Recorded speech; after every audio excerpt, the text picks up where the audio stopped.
할렐루야. 주님의 은혜와 평강이 성도님들의 삶과 가정과 일터 가운데 함께 하시기를 간절히 축원합니다. 기도해 주신 덕분에 지난 주간에 있었던 한국 총회에 잘 다녀왔습니다. 감사드립니다. 지난 18일부터 20일까지 한국에서는 남북한 정상이 평양에서 만나서 정상회담을 가졌습니다. 제가 총회 관계로 한국에 있다 보니까 시간마다 생생하게 뉴스가 전달되는데 정말 통일이 가까이 왔구나 하는 것은 잘 모르겠지만 불과 작년까지만 해도 팽팽하게 긴장되어서 금방이라도 전쟁이 일어날 것만 같았던 그런 때와는 완전히 달라진 그런 모습을 느낄 수 있었습니다. 특히 그동안 전쟁을 외치면서 핵무기를 개발하는 일에 모든 것을 쏟아부었던 북한이 이제는 평화와 화해의 길로 들어서기를 원한다는 것이 정말 큰 반전이라고 생각이 됩니다.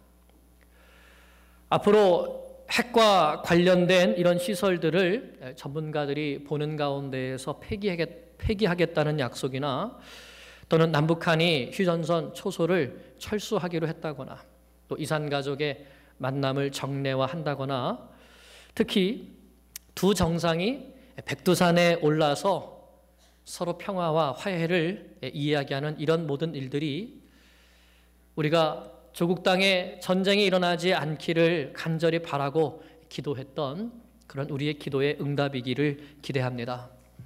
중요한 것은 서로 약속을 지키는 것이겠지요. 이렇게 한국에 다녀오면서 남과 북 사이에는 화해와 평화의 발걸음이 한 걸음 더 내디뎌지고 있는 것을 보았습니다. 또 한편으로는 한국 사회가 점점 더 하나님께로부터 멀어지고 있다는 느낌도 받았습니다.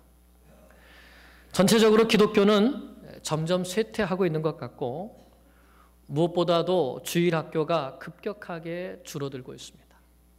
어떤 통계에 의하면 한국의 주일학교가 없는 교회가 무려 80%나 된다는 그런 통계도 있습니다.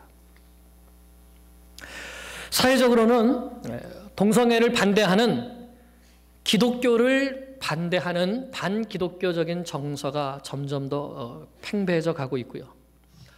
복음을 전하기도 어렵고 또 복음을 전해도 듣지 않는 그런 세대로 많은 목회자분들이 목회도 어렵고 또 전도도 상당히 어려운 그런 시대라고 말씀을 하고 있습니다. 또 한 가지는 교회 내적으로도 복음의 능력을 점점 잃어가는 것 같습니다. 쉽게 말하면 그냥 교회에 다니는 사람들은 있는데 주와 복음을 위하여서 진정으로 헌신된 삶을 사는 사람들은 점점 줄어든다는 것입니다. 이제는 한국도 기독교의 쇠퇴기가 왔다고 분명히 말할 수 있을 것 같습니다. 우리가 사는 이곳은 어떻습니까? 오늘 우리가 한국에서 느끼고 있는 것들이 이 땅에서는 이미 일어나고 있는 일들입니다. 한국에서는 동성애를 법으로 허용하는 것을 막으려고 노력하고 있지만 이미 이 땅에서는 대법원에서 허용을 했습니다. 미국의 주류 장로교단인 PCUSA까지도 이미 동성애를 인정했습니다. 주일학교도 점점 쇠퇴해져 가고 있는 것은 당연한 것이죠. 예전에 유럽의 큰 교회들이 예전에 그 교회가 텅텅 비어져 가고 노인분들만 자리를 지키는 것을 보았듯이 이제는 이 땅에서도 그런 곳들을 볼 수 있습니다. 포스트 모더니즘 사회는 점점 더 반기독교적인 문화와 사상들을 쏟아내고 있고 그런 가운데서도 기독교는 진리를 지키지 못하고 점점 세속화되면서 그 힘을 잃어가고 있습니다. 우리의 다음 세대는 학교에서 동성애를 당연시하면서 그런 교육을 받으면서 자라야 합니다. 이런 시대 가운데 우리는 어떻게 해야 할까요? 우리는 이런 시대 속에서 어떻게 그리스도인으로서의 삶을 살아낼 수 있을 뿐만 아니라 어떻게 이런 세상 가운데 복음을 전하며 세상을 변화시키는 그리스도인으로 또한 그러한 교회로 살아갈 수 있겠습니까? 그런 가운데 요셉을 한번 생각해 보았습니다. 요셉은 하나님을 믿지 않는 애굽이라는 나라에 노예로 팔려갔습니다. 이 애굽에는 온갖 우상이 가득한 곳이죠. 이 땅에서 어떻게 요셉이 믿음의 사람으로 살아갈 수 있었을까요? 뿐만 아니라 어떻게 요셉이 오히려 그 땅을, 온 애굽 땅을 구원하는 사람으로 살아갈 수 있었을까요? 그것은 한마디로 요셉이 하나님께서 함께 하시는 사람이었기 때문입니다. 이것을 다른 말로 하면 요셉이 함께 하시는 하나님의 손을 굳게 붙드는 사람이었기 때문이죠. 그것을 오늘 본문에 나오는 말씀으로 한다면 요셉이 하나님의 영에 감동된 사람이었기 때문입니다. 오늘 말씀은 요셉이 어떻게 하나님의 도우심으로 애굽 땅을 구원하게 되었는가를 보여주고 있습니다. 지금까지 요셉은 하나님의 지도자 훈련 가운데 있었습니다. 하나님께서는 17세의 요셉에게 지도자가 되는 꿈을 주셨습니다. 그리고 그 꿈을 이루게 하기 위하여서 애굽 땅에 노예로 내려보내셨고 심지어는 감옥에까지 내려보내셔서 죄인들을 섬기는 종이 되게 하셨습니다. 이를 통해 요셉은 섬김의 훈련, 겸손의 훈련, 인내의 훈련, 많은 사람을 품어주는 훈련을 받을 수 있었습니다. 그런데 이 훈련 기간 동안에 요셉의 한결같은 모습이 있었습니다. 변하지 않는 모습이 있었습니다. 그것은 바로 내가 어디에 있든지 내가 있는 이곳에 하나님께서 함께하고 계신다는 사실을 믿고 그 함께하시는 하나님의 손을 꼭 붙들고 나를 두신 그곳에서 충성스럽게 맡겨주신 일을 성실하게 감당했다는 것이죠. 그랬던 요셉이 딱 한 번 실수를 한 적이 있는데 그것은 바로 사람을 의지한 것이었습니다.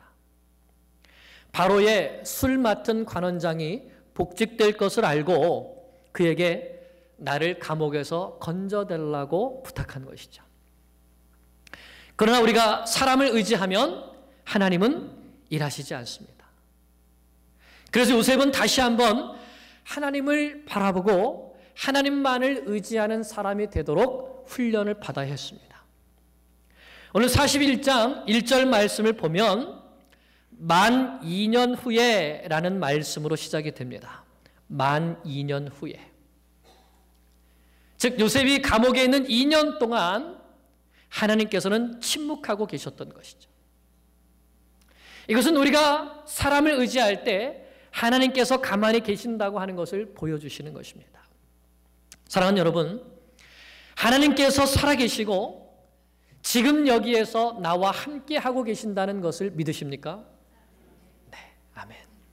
그렇다면 나의 모든 생각과 나의 모든 생활, 나의 모든 삶은 반드시 하나님 중심이 되어야 합니다. 하나님께서 나와 함께 하시고 하나님께서 나를 보고 계시기 때문이죠. 그러므로 내가 하는 이 모든 것들이 하나님의 뜻에 부합되는가? 나와 나의 가족은 하나님의 뜻을 따라서 순종하는 방향으로 걸어가고 있는가?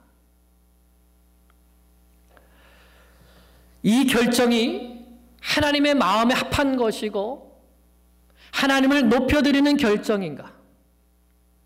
만약에 우리가 그렇게 생각하고 그렇게 결정하고 그렇게 살아간다면 우리의 삶 가운데 어려움이 찾아온다 할지라도 결국에는 하나님께서 함께 하심으로 말미암아 하나님으로 인해 형통하게 되는 복이 우리의 삶 가운데 반드시 있게 될 것입니다. 그러나 문제는 우리가 그 순간의 어려움을 참지 못하고 인내하지 못하는 것이죠. 내가 하나님을 기쁘시게 하는 결정을 했다가 직장을 잃어버릴까 봐 또는 물질을 잃어버릴까 봐 환경에 이끌려 살면서 사람을 바라보고 사람을 의지하려고 하는 것이죠. 그럴 때 일시적으로는 일이 잘 되는 것처럼 보일 수도 있습니다. 그러나 한번 이 질문을 해 보십시오. 직장 일이든지 가정 일이든지 자녀의 일이든지 내 삶에서 일어나는 이 모든 일 가운데 나는 내가 결정한 이 일을 통해서 내가 하나님께로 더욱 가까이 가고 있는가? 나와 내 자녀들이 더욱더 하나님께로 가까이 가고 있는가? 이 세상 가운데 하나님의 거룩하심을 나타내고 있는가? 이 결정과 이 행동을 통해서 하나님의 이름을 높이며 하나님께 영광을 올려드리고 있는가? 만약에 그렇지 않다면 하나님께서는 내가 하는 모든 일 가운데 침묵하실 것입니다. 그리고 하나님의 훈련은 계속될 것입니다. 요셉은 하나님의 계속되는 2년의 훈련을 잘 감당했습니다. 왜 나를 계속 감옥에 두시냐면서 불평하지 않았습니다. 이렇게 2년 동안의 훈련을 잘 감당했을 때 하나님께서는 다시 하나님의 때에 하나님께서 계획하신 일을 하시는 것을 볼 수 있습니다. 만 2년 후에 바로가 꿈을 꾸었습니다. 2개의 꿈을 꾸었지만 사실은 같은 꿈입니다. 첫째로 아름답고 살진 7 암소가 있었는데 나중에 파리하고 흉하게 생긴 7 암소가 나타나서 살진 암소들을 잡아먹었습니다. 두 번째 꿈은 무성하고 충실한 7 이삭이 나타났는데 갑자기 이 나중에 가늘고 마른 7 이삭이 나타나서 무성하고 충실한 이 7 이삭을 삼켜버렸습니다. 이것은 하나님께서 다스리시는 애굽 땅에 하나님께서 어떤 일을 행하실 것인가, 앞으로 7년 동안 큰 풍년이 있을 것이고 그 후에는 그 풍년을 잊어버릴 만한 아주 큰 흉년이 오게 될 것을 보여주신 것이죠. 그래서 이 꿈은 하나님의 주권적인 역사가 계시된 꿈입니다. 하나님께서 앞으로 행하실 일을 바로에게 미리 보여주신 것이죠. 그리고 바로에게 이 꿈을 주심을 통해서 요셉을 애굽 땅의 지도자로 세우시려고 하시는 하나님의 계획이 들어가 있는 꿈인 것입니다. 이렇게 희한한 꿈을 2번이나 꾸니까 바로가 마음에 번민하면서 꿈을 해석하기 위해서 애굽에서 유명하다는 점술가들을 다 불러 모으고 똑똑하다는 현인들을 다 불러 모았습니다. 이 꿈을 얘기해주고 이 꿈을 해석해봐라 말하지만 아무도 꿈을 해석하는 사람이 없었습니다. 왜 아무도 꿈을 해석하지 못했을까요?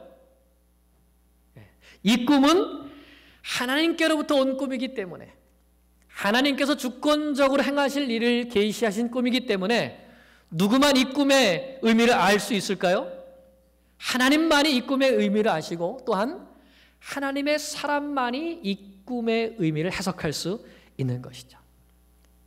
하나님과 긴밀한 관계를 가지고 있는, 오늘 말씀으로 하면 하나님의 영에 감동된, 하나님의 성령에 의해서 인도함을 받는 사람만이 이 꿈을 해석할 수 있는 것입니다. 그래서 애굽에 아무리 점술사들이 있고 현인들이 있었지만 그들은 알 수 없었던 것입니다. 오늘 우리가 사는 이 시대에도 하나님께서 보여주시는 시대의 징조가 있습니다. 우리가 어떻게 이 시대의 징조를 따라서 이 시대를 분별하며 하나님의 뜻에 합당한 삶을 살아갈 수 있는가? 우리가 하나님의 영에 감동된 사람이 될 때 그렇게 할 수 있는 것이죠. 그럴 때 우리는 하나님의 뜻을 분명히 알고 하나님의 뜻을 이 세상 가운데 펼쳐가는 하나님의 사람이 될 수 있습니다. 이렇게 애굽의 점술사들과 현인들도 꿈을 풀지 못하게 되니까 아마 바로의 마음이 더 답답했을 것입니다. 그때 술 맡은 관원장이 옛날에 자기가 감옥에 갇혔을 때 요셉이 꿈을 해석해 줬던 것을 기억하게 되고 바로에게 요셉을 추천하게 됩니다. 왜 하필이면 이제서야 술 관원장이 요셉을 기억하게 됐을까요? 바로 그때는 잊어버렸었는데 하나님께서 기억나게 해주신 것이죠. 우리 인생의 크고 작은 일들 속에는 하나님의 손길이 있습니다. 우리가 하나님만 바라보고 겸손히 하나님의 말씀에 순종하는 삶을 살다 보면 하나님께서 베풀어 주시는 은혜를 만나게 됩니다. 하나님의 때가 내 인생에 찾아오게 되는 것이죠. 14절을 보니까 그때 요셉이 수염도 깎고 옷도 새 옷으로 갈아입고 바로 앞에 서게 됩니다.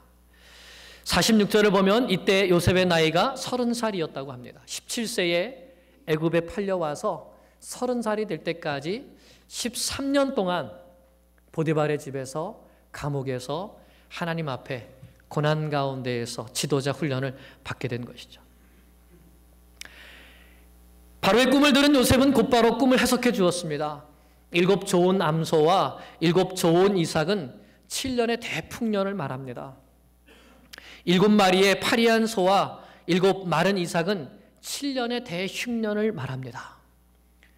바로가 이 꿈을 2번 겹쳐 꾸은 것은 하나님께서 이 일을 행할 것을 속히 행할 것을 보여주신 것입니다. 그리고 해결책까지 제시하죠. 그러니 이제 명철하고 지혜 있는 사람을 택하여서 애굽 땅을 다스리게 하고 7년의 풍년 기간 동안에 곡식의 5분의 1을 저장해 두어서 7년의 흉년을 대비하십시오. 그러면 애굽이 망하지 않을 것입니다. 이런 해결책을 줍니다. 그런데 여기에서 우리가 눈여겨봐야 될 중요한 점이 있습니다. 그것은 바로 요셉이 계속해서 이 일이 하나님께로부터 왔다고 하는 것을 강조하는 것입니다. 25절을 보십시오. 25절도 보면 바로의 꿈은 하나라 하나님이 그가 하실 일을 바로에게 보이심이라 말합니다. 즉 누구를 나타내고 있죠? 요셉이 지금 하나님을 나타내고 있습니다. 또 28절도 보십시오. 내가 바로에게 이르기를 하나님이 그가 하실 일을 바로에게 보이신다 함이 이것이라. 누구를 나타냅니까? 하나님을 나타내요. 요셉은 처음에 바로 앞에 섰을 때도 그랬습니다. 16절을 보십시오. 요셉이 바로에게 대답하여 이르되 누가 아니라 내가 아니라 누구? 하나님께서 바로에게 편안한 대답을 하시리라. 바로가 자기가 꾼 꿈에 대해서 막 이걸 어떻게 될지 모르는데 내가 아니라 하나님께서 편안한 대답을 주실 거라고 말하는 것이죠. 32절도 보십시오. 바로께서 꿈을 2번 겹쳐 꾸신 것은 하나님이 이 일을 정하셨음이라 하나님이 속히 행하시리니. 이렇게 요셉이 지금 누구를 드러내려고 애쓰고 있습니까? 하나님을 드러내는 거예요. 하나님의 계획과 하나님의 뜻이라는 것을 드러내는 것이죠. 여러분, 요셉에게 이 기회가 어떤 기회입니까? 정말로 오랜만에 찾아온 감옥에서 나올 수 있는 소중한 기회인데 이 기회에 자기를 드러내려고 하지 않고 하나님을 드러내려고 하고 있습니다. 아마 보통 사람 같으면 자기를 드러내려고 애썼을 거예요. 아, 바로 왕이셔. 저로 말할 것 같으면 옛날부터 저는 꿈 잘 꾸는 아이였습니다. 어려서도 꿈을 잘 꿨고 꿈 해석도 잘했습니다. 익히 들어서 아시겠지만 2년 전에는 술관원장과 떡관원장의 꿈도 제가 잘 해석해줘서 그대로 되지 않았습니까? 아, 저는 그런 사람입니다 라고 말할 수 있는데 전혀 그렇게 말하지 않는 거예요. 누구만 말합니까? 하나님만 말하고 하나님의 뜻과 계획을 말하고 누구를 높여드리는 것이죠? 하나님을 높여드리는 겁니다. 그래서 이 꿈은 하나님께로부터 왔고 나의 해석도 하나님께로부터 왔다는 것을 진실되게 말하는 것입니다. 요셉은 이처럼 행하는 모든 일마다 진실되고 성실하게 했습니다. 왜냐하면 그의 모든 삶을 하나님 앞에서 살았기 때문입니다. 지금 내 삶에 하나님이 함께 계시고 하나님이 나를 보신다고 하는 이 하나님 앞에서 의식을 가지고 살았기 때문인 것이죠. 그렇기 때문에 요셉은 바로왕 앞에서도 당당할 수가 있었습니다. 사실은 일개 죄수인데 이 죄수가 대제국의 왕 앞에 불려왔지만 전혀 두려워하거나 떨고 있는 모습이 없습니다. 왜냐하면 이 일이 하나님께로부터 왔고 지금 자신은 하나님을 대신해서 바로 앞에 서서 이 일을 증거하고 있기 때문인 것이죠. 그러므로 우리는 이 세상 앞에 복음의 진리를 드러내고 또한 복음을 증거하는 일을 두려워해서는 안 됩니다. 이 세상을 다스리시는 분이 누구이십니까? 하나님이시죠. 누가 우리에게 복음 증거의 일을 맡기셨습니까? 하나님께서 맡기셨습니다. 그렇기 때문에 우리는 이렇게 하나님 앞에서 하나님께서 맡기신 일에 충성하고자 살려고 할 때에 하나님께서 기뻐하시고 우리를 맡겨주신 그 일에 사용하셔서 하나님의 역사를 이루시는 것입니다. 그리고 또한 요셉이 이렇게 세상 앞에 하나님을 나타나게 될 때에 결국은 세상도 하나님을 인정할 수밖에 없게 됩니다. 왜냐하면 세상을 다스리시는 분이 하나님이시기 때문입니다. 요셉이 하나님께서 받아서 말한 그대로 애굽 땅에 이루어지기 때문인 것이죠. 이렇게 요셉이 하나님 앞에서 바로에게 꿈을 해석해주고 또 앞으로 해결책까지 말씀해 주니까 바로가 요셉을 좋게 여깁니다. 그러면서 애굽 온 땅을 다스리는 총리로 삼게 됩니다. 그런데 여러분 38절을 보십시오. 다시 한번 읽어보겠습니다. 38절 시작. 바로가 그의 신하들에게 이르되 이와 같이 하나님의 영에 감동된 사람을 우리가 어찌 찾을 수 있으리요 하고. 아멘. 여러분 지금 바로의 입에서 무슨 말이 나오고 있습니까? 하나님을 인정하는 말이 바로에게서 나오고 있습니다. 요셉이 자기가 하는 말마다 하나님께서 이렇게 하면서 하나님을 높여드리니까 이제는 바로도 하나님이라고 하면서 하나님을 인정할 수밖에 없는 것이죠. 39절을 보겠습니다. 바로 왕이 요셉에게 말합니다. 하나님이 이 모든 것을 내게 보이셨으니 너와 같이 명철하고 지혜 있는 자가 없도다. 누가 했다고 하는 거예요? 하나님께서 하셨다고 하는 것이죠. 이처럼 바로도 하나님을 인정하고 하나님을 인정하다 보니까 누구를 인정할 수밖에 없는 거예요? 요셉도 인정할 수밖에 없는 겁니다. 40절에 너는 내 집을 다스리라. 내 백성이 다 내 명령에 복종하리니 내가 너보다 높은 것은 내 왕자뿐이리라. 아멘. 여러분 바로 이것이 하나님께서 행하시는 일입니다. 우리가 이 세상 앞에서 하나님의 뜻을 받들고 하나님의 뜻에 순종하며 하나님을 높여드리는 삶을 살 때에 세상은 바로 우리를 통해서 하나님을 만나게 되고 하나님을 보게 되고 하나님을 믿게 되고 뿐만 아니라 그를 통하여서 하나님의 사람들도 높여지게 되는 것입니다. 요셉은 이렇게 하나님을 모르는 사람들에게도 자신의 삶을 통해서 이 사람은 하나님이 함께 하시는 사람이다. 이 사람은 하나님의 지혜가 충만한 사람이다. 이 사람은 하나님의 영에 감동된 사람이다 하는 증거를 얻은 것입니다. 우리에게도 이런 삶이 참으로 중요한 것입니다. 우리가 하나님 앞에서 우리의 삶 가운데 하나님을 인정하고 하나님의 말씀을 따라 살면서 하나님을 높여드리고자 하는 삶을 살 때에 이 세상도 하나님을 인정하며 하나님을 높여드리게 됩니다. 사랑하는 여러분, 나는 나의 삶에서 하나님을 인정하고 있습니까? 하나님의 말씀을 인정하고 있습니까? 그 말씀을 따르고 있습니까? 그럴 때 세상도 나를 통해서 하나님을 보고 하나님을 인정하며 하나님을 높여드리게 될 것입니다. 이렇게 해서 요셉이 이제는 일개 죄수에서 애굽 온 땅을 다스리는 총리의 자리로 높여지게 됩니다. 바로 왕은 요셉에게 자기의 인장 반지를 뺏어주고 세마포 옷을 입혀주고 금목걸이를 걸어주고 애굽의 제2인자가 타는 버금술에도 타게 해주었습니다.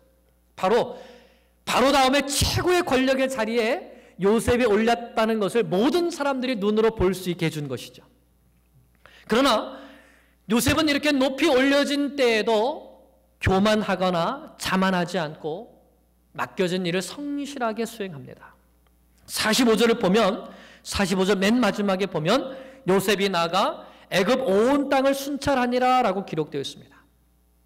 아버지 집에 있었을 때나 보디발의 집에서나 또는 감옥에서나 애굽의 온 나라의 일을 맡을 때도 요셉은 어떻습니까? 한결같습니다. 한결같이 성실한 모습으로 충성하는 것이죠. 이것이 요셉의 평소 태도였습니다. 이를 통해 우리는 지도자로서의 겸손이 무엇인가를 배우게 됩니다. 그것은 하나님 앞에 겸손하고 사람 앞에서는 당당하되 맡겨주신 일을 사랑과 성실함으로 감당하는 것이죠. 이렇게 해서 하나님께서는 요셉에게 주신 꿈을 이루어 주셨습니다. 사람들은 자기 의지나 또는 자기 열심으로 꿈을 이루려고 하지요. 꿈은 이루어진다 외치면서 열심을 냅니다. 그러나 우리 믿음의 사람들은 하나님 안에서 이것을 믿어야 합니다. 하나님 안에서 하나님께서 주신 꿈은 이루어진다. 요셉에게 꿈을 주신 분도 하나님이셨습니다. 그 꿈을 성취하시기 위해서 13년 동안 요셉을 연단하신 분도 하나님이십니다. 그리고 때가 되자 그 꿈을 이루어 주신 분도 하나님이시죠. 그러므로 우리는 그 하나님 안에서 꿈을 꾸고 그 꿈이 반드시 성취되는 것을 믿고 요셉과 같이 하나님을 바라보며 소망을 잃지 않고 하나님의 손을 꼭 붙잡고 무슨 일에 서든지 하나님을 높여드리는 삶을 살아야겠습니다. 마지막으로 요셉이 두 아들을 낳았을 때에 그 아들들의 이름을 통해서 요셉은 자신의 신앙을 간증합니다. 요셉이 이제까지 자기의 감정의 표현을 한 적이 없습니다. 보디발의 집에 있을 때나 또는 감옥에서나. 그러나 아들들을 낳고서는 그 이름을 통해서 자기의 속마음을 드러내는 것이죠. 먼저 51절을 보면 므낫세를 낳고서 이렇게 말합니다. 요셉이 그의 장남의 이름을 므낫세라 하였으니 하나님이 내게 내 모든 고난과 내 아버지의 온 집 일을 잊어버리게 하셨다. 이렇게 말하죠. 이것은 요셉이 그동안 아버지 집에 대한 간절한 그리움 가운데 살았음을 말하고 있습니다. 므낫세라는 이름의 뜻은 잊다 이런 뜻이에요. 잊어버렸다.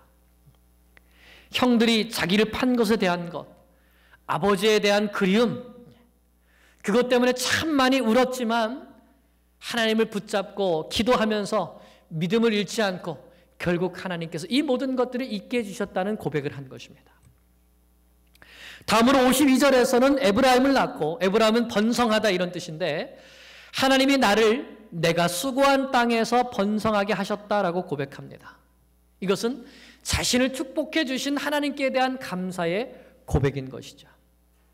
중요한 것은 이 두 고백 가운데 공통점이 있는데 그 공통점이 무엇인가 하는 것인데 그것은 바로 이 두 고백의 주어가 누굽니까?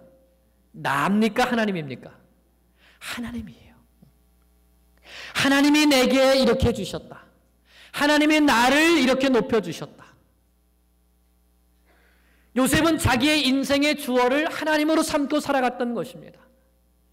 그렇기 때문에 하나님께서 내게 베풀어 주신 은혜를 기억하면서 하나님께 영광을 올려드리는 것입니다.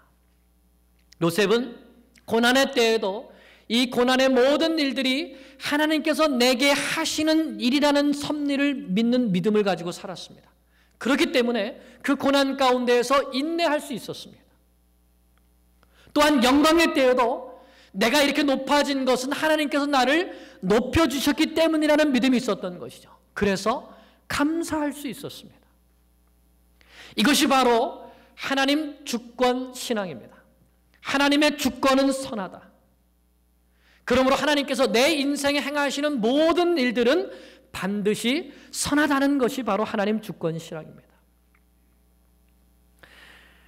그렇기 때문에 요셉은 그 마음 속에서 고난이 비록 어렵지만 이것이 하나님의 선하신 뜻 가운데 이루어진 것이기 때문에 그 고난 속에서 인내할 수 있었던 것입니다. 그리고 나중에 애굽의 총리의 자리까지 높이 올려졌을 때에도 이것은 내 힘과 능력으로 된 것이 아니라 하나님께서 나를 높여주셨다는 믿음이 있었기 때문에 감사할 수 있었던 것이죠. 철저하게 하나님을 내 인생의 주인으로 모시고 산 요셉의 인생의 열매가 무엇인가? 인내와 감사였습니다. 인내와 감사는 성령의 열매이죠. 성령의 열매는 오래 참음입니다. 사랑하는 여러분, 그러므로 하나님의 영에 감동된 사람은 어떤 사람일까요? 그것은 내 인생의 어떤 환경 속에 있다 할지라도 하나님이 살아계심을 믿고 하나님께서 내 인생의 주인이심을 믿고 하나님께서 주시는 말씀을 따라서 하나님을 높여드리는 삶을 사는 사람, 하나님 주권 신앙으로 살면서 고난의 때에는 인내하고 하나님께서 나를 높여주실 때에는 감사하면서 모든 영광을 하나님께 올려드리는 사람, 그 사람이 바로 하나님의 영에 감동된 사람입니다. 말씀을 맺습니다. 사랑하는 여러분, 이런 요셉을 보면서 어떤 생각이 드십니까? 요셉이 어떻게 이런 사람이 될 수 있었을까요? 그것은 무엇보다도 하나님의 은혜 때문입니다. 하나님께서 요셉에게 꿈을 주시고 지도자 훈련 가운데 몰아넣으셨지만 하나님은 한 번도 요셉을 떠나지 않으셨습니다. 함께 해주셨죠. 반면에 요셉 편에서는 어떻게 했습니까? 그 하나님을 믿었습니다. 그리고 그 하나님을 붙들었죠. 하나님께 대한 믿음을 버리지 않고 고난 속에서도 하나님만 바라보면서 하나님께서 주신 꿈을 붙들었습니다. 그럴 때 요셉은 하나님의 영에 충만히 감동되어서 하나님의 뜻을 알고 애굽 땅을 구원하고 뿐만 아니라 야곱의 모든 가족을 구원하는 하나님의 구원 역사에, 하나님의 구원의 계획에 쓰임받는 위대한 하나님의 종이 될 수 있었던 것입니다. 사랑하는 여러분, 오늘 이 시대에도 하나님은 이 시대를, 이 세상을 구원하시기 위한 당신의 구원 계획을 가지고 계십니다. 우리는 이 시대에 하나님의 구원 계획을 선포하고 많은 영혼들을 하나님께로 인도하는 하나님의 영에 감동된 사람들이 되어야 합니다. 그러기 위해서는 우리가 예수 그리스도를 바로 알고 바로 믿고 바로 전해야 되는 것이죠. 요셉이 하나님의 구원 계획을 바로 알고 그 계획을 바로와 애굽 온 땅에 선포하고 그 구원을 이루었던 것처럼 우리도 예수 그리스도를 통한 하나님의 구원 계획을 바로 알고 그 구원의 계획을 이 땅 가운데 선포해 나가는 삶을 살 때에 하나님의 구원 계획을 이루어드리는 삶을 살 수 있는 것입니다. 예수님의 십자가와 부활과 재림과 심판을 바르게 선포하면서 많은 영혼들을 하나님께로 인도하고자 하는 사람들이 되어야 하는 것입니다. 우리가 하나님의 영에 감동된 사람들이 되기를 축복합니다. 하나님께서 하나님의 구원 계획을 요셉에게 알려주셨듯이 오늘 이 세상을 향한 구원 계획을 우리에게도 알려주셨습니다. 그 하나님을 굳게 믿으며 하나님의 영에 감동된 사람이 되어서 그 말씀을 따라 하나님을 높여드리고 하나님을 증거하며 결국은 이 세상에 하나님을 인정하며 하나님의 사람들을 인정할 수 있도록 하나님의 영에 감동된 하나님의 사람들로 살아갈 수 있게 되기를 간절히 축원합니다. 기도드리겠습니다.